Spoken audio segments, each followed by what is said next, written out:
एक बार की बात है, एक अनोखा और थोड़ा अजीब राजा था जिसका नाम राजा खतरनाक सिंह था। उसका नाम जितना खतरनाक था, उसकी सोच उतनी ही अजीब थी। राजा को कबूतर पालने का बहुत शौक था, लेकिन वह कबूतरों को ऐसे पालता था जैसे वह कोई सैनिक हो।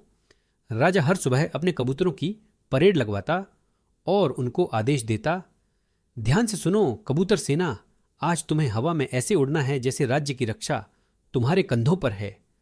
बेचारे कबूतर राजा की बातें समझते तो नहीं थे, लेकिन हवा में उड़ने लगते। एक दिन राजा ने सोचा कि ये कबूतर सिर्फ उड़ते ही क्यों हैं, इन्हें कुछ और भी सीखना चाहिए। उसने अपने मंत्री को बुलाकर कहा, मंत्री जी, अब हम अपनी कबूतर सेना को तलवार चलाना सिखाएंगे। मंत्री ने आंखें फैलाकर कहा, महाराज, कबूतर तलवार कैसे चलाएंगे?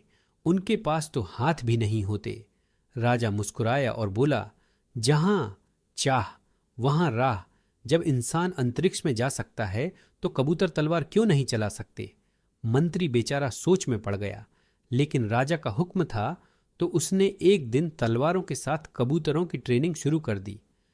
कबूतर बेचारे तलवारों को चोंच से उठाने की कोशिश करते, लेकिन हर बार तलवार गिर जाती। राज्य के लोग ये देखकर हंसी से लोटपोट हो रहे थे।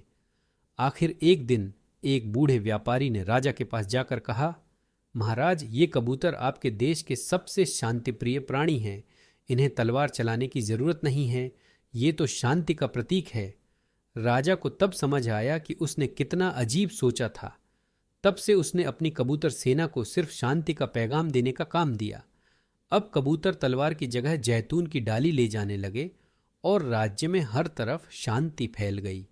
और इस तरह राजा खतरनाक सिंह का राज्य शांति के लिए मशहूर हो गया और कबूतर दुनिया के सबसे अनोखे शांति के सैनिक बन गए।